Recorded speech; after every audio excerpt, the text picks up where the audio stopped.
ಕಡೆಗೆ ನಿನ್ನೆ ನಾನು ಹೇಳ್ತಾ ಇದ್ದೆ ನಿಮಗೆ ವಿಪಕ್ಷ ನಾಯಕರಾಗಿರುವಂತಹ ರಾಹುಲ್ ಗಾಂಧಿ ಆಡಿದಂತಹ ಕೆಲ ಮಾತುಗಳ ಬಗ್ಗೆ ಸಾಕಷ್ಟು ಆಕ್ಷೇಪ ವ್ಯಕ್ತ ಆಗಿತ್ತು. ಹಿಂಸಾಚಾರಕ್ಕೆ ಪ್ರಚೋದಿಸುವವರು ಹಿಂದೂಗಳ ಅನ್ನೋ ಪ್ರಶ್ನೆ ಎದ್ದಿದೆ. ದೇಶದಾದ್ಯಂತ ಈ ಚರ್ಚೆ ಆಗ್ತಾ ಇದೆ. ಲೋಕಸಭೆಯಲ್ಲಿ ರಾಹುಲ್ ಮಾತಿಗೆ ಕತ್ತರಿ ಹಾಕೋ ಕೆಲಸ ಕೂಡ ಆಗಿದೆ. ವಿವಾದಾತ್ಮಕ ಅಂಶಗಳಿಗೆ ಸಂಸತ್ ಕಡತದಿಂದ ಗೇಟ್ ಪಾಸ್ ಸಿಕ್ಕಿದೆ. ಕೇಂದ್ರ ಸಚಿವ ರಿಜಿಜು ದೂರಿನ ಮೇರೆಗೆ ಸ್ಪೀಕರ್ ಓಂ ಬಿರ್ಲಾ ಅವರು ಕತ್ತರಿ ಹಾಕಿದ್ದಾರೆ. ಸತ್ಯವನ್ನ ಮುಚ್ಚಿಡೋಕೆ ಆಗಲ್ಲ, ಕ್ಷಮೆ ಕೇಳಲ್ಲ ಅಂತ ರಾಹುಲ್ ಗಾಂಧಿ ಅವರು ತಮ್ಮ ಭಾಷಣಕ್ಕೆ ಸಂಬಂಧಪಟ್ಟಂತೆ ಸಮರ್ಥಿಸಿಕೊಳ್ತಾ ಇದ್ದಾರೆ. ಭಾಷಣಕ್ಕೆ ಕತ್ತರಿ ಹಾಕಿದ್ದಕ್ಕೆ ಆಕ್ಷೇಪವನ್ನ ಕೂಡ ಎತ್ತಿದ್ದಾರೆ.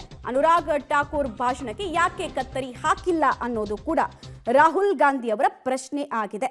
ನಿನ್ನೆ ಅವರು ಹೇಳಿದಂತಹ ವಿಚಾರ ಬಿಜೆಪಿ ಹಾಗೂ RSS ನ ಕೇಂದ್ರೀಕರಿಸಿ ಅಂತ ಹೇಳಲಾಗ್ತಾ ಇದ್ರು. ಕಾಂಗ್ರೆಸ್ನ ಸಮರ್ಥನೆ ಇದ್ರು. ಬಿಜೆಪಿ ಹಾಗೂ ರೈಟ್ ವಿಂಗ್ ನ ಸದಸ್ಯರು ದೇಶದಾದ್ಯಂತ ಪ್ರತಿಭಟನೆ ಮಾಡ್ತಾ ಇದ್ದಾರೆ. ಕಾರಣ ಎಲ್ಲಾ ಹಿಂದೂಗಳು ಕೂಡ ಹಿಂಸೆ ಮಾಡೋರು, ಹಿಂಸೆಯನ್ನ ಇಚ್ಛಿಸೋರು ಅನ್ನೋ ರೀತಿ ಅರ್ಥದಲ್ಲಿ ಯಾಕೆ ಮಾತಾಡಿದ್ರು? ಪಾರ್ಲಿಮೆಂಟ್ ಅಲ್ಲಿ ಮಾತಾಡಬೇಕಾದ್ರೆ ಧರ್ಮವನ್ನ ಯಾಕೆ ವಿನಾಕಾರಣ ಎಳೆದು ತರ್ತಾರೆ ಅನ್ನೋದು ರೈಟ್ ವಿಂಗ್ ಐಡಿಯಾಲಜಿನ ಫಾಲೋ ಮಾಡೋರು ಕೇಳ್ತಾ ಇರುವಂತಹ ಪ್ರಶ್ನೆ. ಇನ್ನೊಂದು ಕಡೆಗೆ ಸಂಸತ್ ಕಡತದಿಂದ ಆಡದಂತಹ ಭಾಷಣಕ್ಕೆ ಕತ್ತರಿ ಅಂತ ಹೇಳಿದ್ರೆ ಅದು ಸಾಮಾನ್ಯವಾಗಿ ಕಾಂಗ್ರೆಸ್ಗೆ ಮುಜುಗರದ ಸನ್ನಿವೇಶನೇ. ಮತ್ತೆ ಅಸಂಸದೀಯ ಪದಗಳಿಗೆ ಮಾತ್ರ ಯೂಶಲಿ ಗೇಟ್ ಪಾಸ್ ಸಿಗೋದು.